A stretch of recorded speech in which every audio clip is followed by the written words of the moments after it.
Hi guys.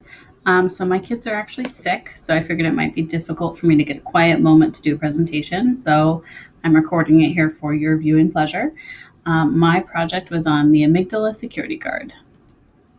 So a little background: the amygdala is an almond-shaped structure that's part of the limbic system, plays an important role in memory and fear response, that fight or flight response.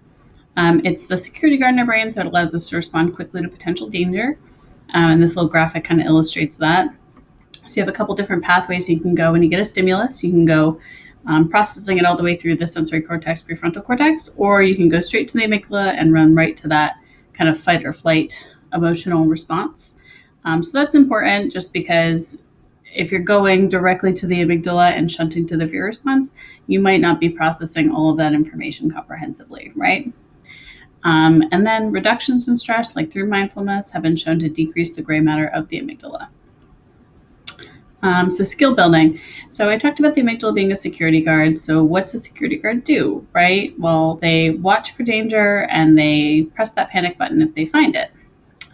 So the amygdala is that security guard, panic button, fire alarm. It allows us to respond quickly to a perceived danger or stressor, which can be a good thing. It's helped keep us alive and running away from things and danger and all that, but it can also be maladaptive. So if our amygdala is overactive, we might be processing fear response and having that fight or flight response when it isn't needed, or maybe is an overreaction to a more minor stressor. So exercises. So list some times that your amygdala did its job and kept you safe. So is there anything that you can think of that your amygdala has done for you to keep you safe, or that fight or flight response was beneficial to you? And then on the flip side of that, what about when you had a fight or flight response and your amygdala was telling you were in danger, perhaps based on like a previous memory, but you weren't, and maybe that response wasn't what you needed or was detrimental?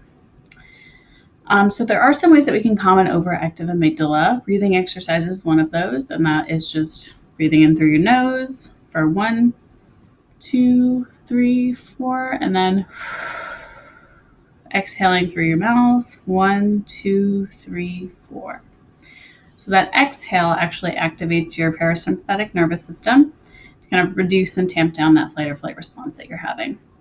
So this can be very helpful in times of like anxiety or stress in the moment, to just kind of calm yourself down. So again, that is 1, 2, 3, 4. Inhale through your nose.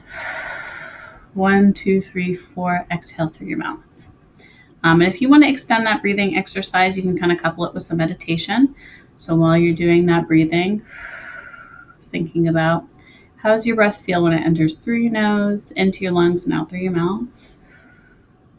Becoming aware of that breathing pattern without trying to force it or change it. Just noticing kind of where your breath is at. And if your mind wanders, just bringing your attention back to your breath, going in and out, filling your body with oxygen and life. So that's a good little exercise to kind of center yourself a little bit, recognize where you're at, and then bring you kind of back down to a more relaxed physiological state. And a little bit of reflection. So these are questions for you guys. When might the amygdala be doing its job? So in what cases is our amygdala functioning as it should and is benefiting us? And then what are some situations that you can think of that maybe would be not so great for our amygdala to be going crazy? When is that fight or flight response not helpful or detrimental? And then below, how do we go ahead and calm that amygdala down? All right. Thank you so much for your time, and I look forward to hearing your presentations as well.